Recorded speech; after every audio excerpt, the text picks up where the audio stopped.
talk to the new athletic director at The Ohio State University, Ross Bjork. Hey, Mr. Bjork, how are you?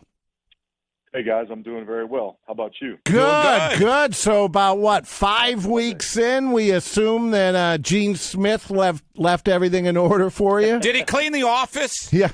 He cleaned out the office. It's day 43 on the job. Nice. On the job, and I am counting for a reason. So yeah, and I want to be the new guy as long as possible. Sure, there was a bit of an overlap of 3-6 months where you were both there, correct?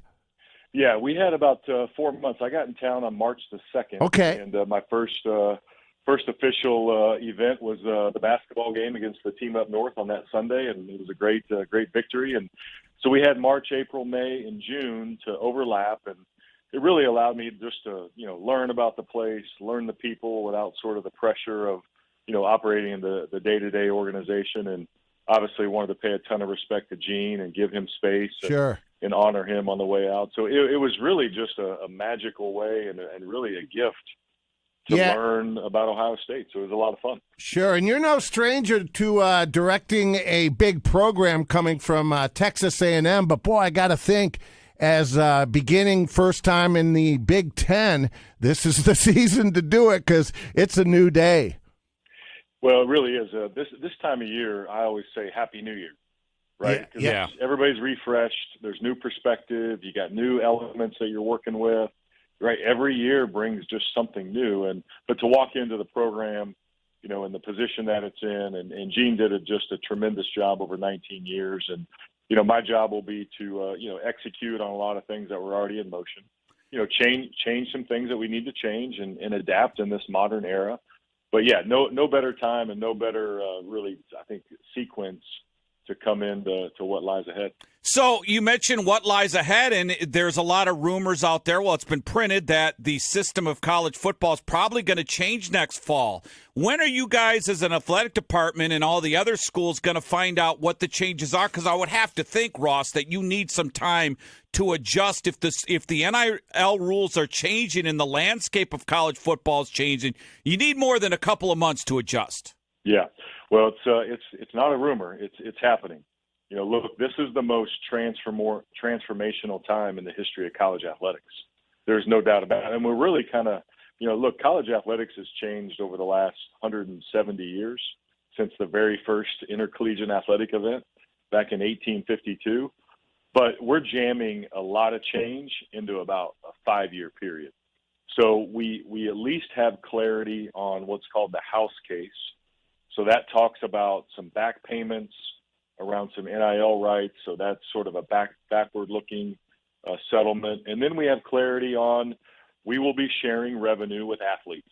We will be compensating athletes directly from institutional funds. And we're mapping out the specifics of that. But we have sort of some raw data. We have the structure. We're now going to have roster limits instead of scholarship limits. So the roadmap is being built as we speak. We are putting plans together here at Ohio State to figure out how we adjust to that and what those numbers look like. And the goal is, look, we have 36 sports. Back to what you talked about coming from Texas A&M. We only had 20 sports at A&M. We have 36 here. We have 1,100 athletes. I was working with 600 athletes at Texas A&M. So a big place, but we can adapt. We'll be on the right side of the equation, whatever this works out to be. And I know that Buckeyes will embrace, all these changes that we're going through. Now, does that mean, and we're talking to Ross Bjork, new athletic director at Ohio State, does that mean the NCAA, when it comes to running college football, meaning like punishment and different things they do when it comes to, is it going to be a committee, maybe like Gene gets involved or some other people? How do we know who's running college football? Yeah. You're onto something there, and that's really the next phase of this is really what is the future governance structure look like? What does Division I? We have 355 Division I members, but Ohio State is not the same as Quinnipiac. Yeah, and I'm sure Quinnipiac runs a great athletic program, but their finances and their ecosystem is different. Yeah, their expectations are different. So we do need to hone in on governance. We do need to find out, okay, what should the NCAA be involved with? So back to what you really mentioned, what does enforcement look like? What does the rule book look like? I think we're at a place where we should really just strip down the rule book to some basic fundamentals. Let's talk about academic eligibility. Let's talk about some initial eligibility. Let's talk about some limited recruiting rules. We no longer have restrictions on scholarships or pay for play because we're into that game. So let's strip down the rule book, and then we can figure out how to enforce it, and then we can figure out what the regulations need to look like. So there's still a lot of work to be done, to your point, but at least we have a little bit of a runway here where we can map out some clarity. Well, as a fan, I'll tell you what, I am excited. I mean, outside of Oregon, right? We'll take them out of this conversation. I am so curious to see how these incoming teams, the Trojans, the Cougars, the Bruins, if they waltz into the conference and start kicking a little ass, or if they're a little surprised by Iowas and the Wisconsins and what they're going to be facing. I'm just fascinated with this season. Yeah, how about the Trojans going to like Wisconsin? In a snowstorm? Right? Or Penn State in a snowstorm. Yeah, we're not really used to that. No, it really will be, and I think that adds some excitement and a lot of intrigue. And that's really why the expansion was done out to the West Coast. Is you're bringing in a whole nother market. You're expanding your TV reach. Look, conference realignment is really about how do you drive more revenue from a TV standpoint. We do have to, I think, pay attention to travel and scheduling and wear and tear on athletes, and not so much for us because we're only going to go out there one time a year for all of our sports, but them traveling to the East Coast for a softball game or a volleyball game. I think we're going to have to pay attention to that, over the long term. But tons of excitement about Big Ten expansion, and I know Buckeyes again are ready just to kind of have some new teams. Yeah, and going out to Oregon will be a lot of fun. Yeah, you mentioned one time a year, but it is a cost, and let's be honest, costs aren't going down right now. So as an athletic department, it means I got to bring more revenue in somehow. And you, from what I hear, you do a really good job at getting money into programs. But in an interview, you said, I think it was last week, that everything's on the table for revenue-wise, including Ohio Stadium. It's Safe Life Field. But is that really on the table that we could possibly see a naming rights to Ohio Stadium?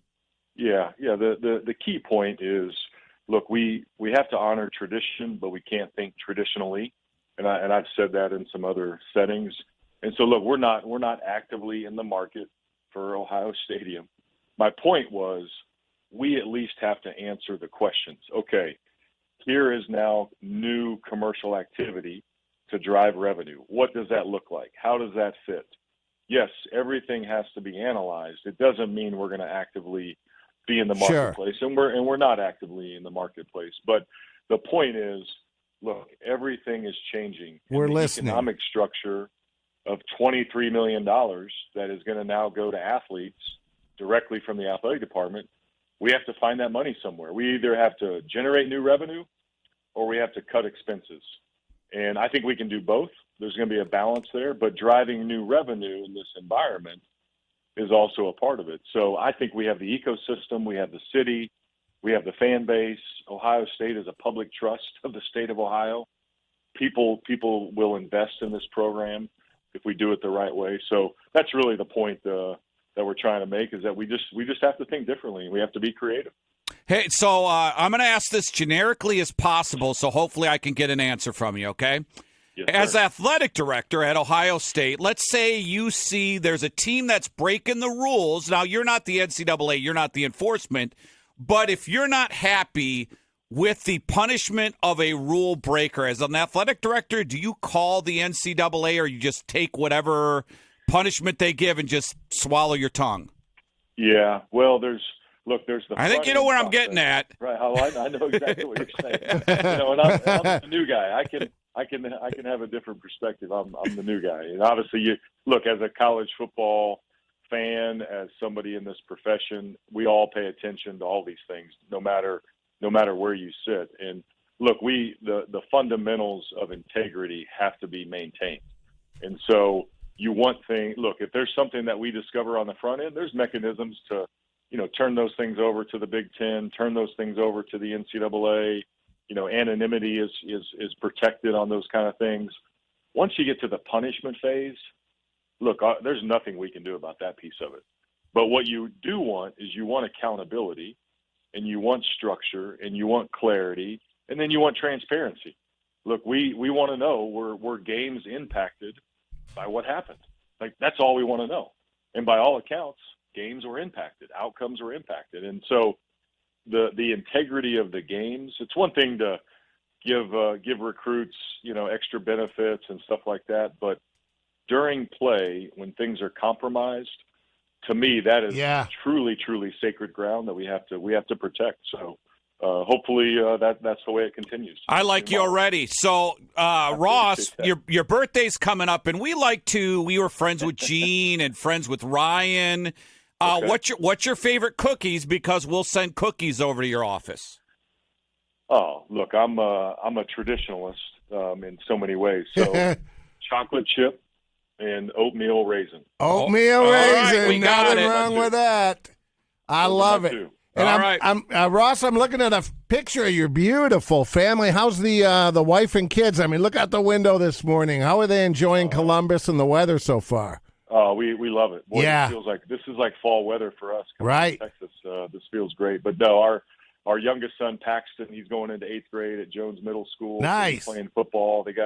They had their first scrimmage last Friday. They got another one on Wednesday. He's all fired up to be here. Sonia's doing great. It's just an easy town. We feel natural here. We're Midwest people. I grew up in Kansas. She grew up in Missouri, and we just feel natural. And everybody's been welcoming and friendly, and we love it. It's just easy to get around, and so many things to take in. Too. Columbus is an awesome city. I really hadn't paid attention that much.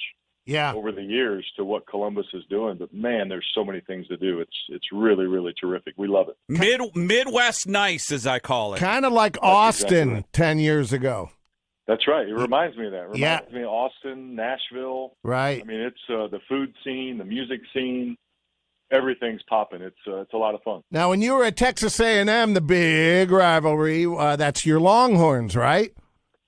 That's correct. All right, so we didn't play them in football though because of the split.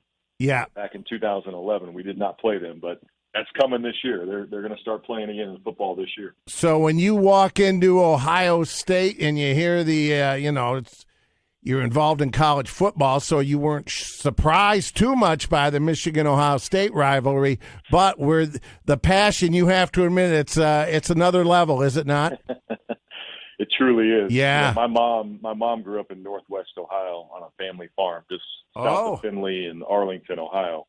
And so we would always come back either around Thanksgiving or Christmas. And when we came back around Thanksgiving, I mean, it was just, that's all everybody talked about was obviously that game and what it means. And I had an older uncle who's a big college sports fan, and he would always wear a T-shirt that would say Woody's back. And he would wear that like every day.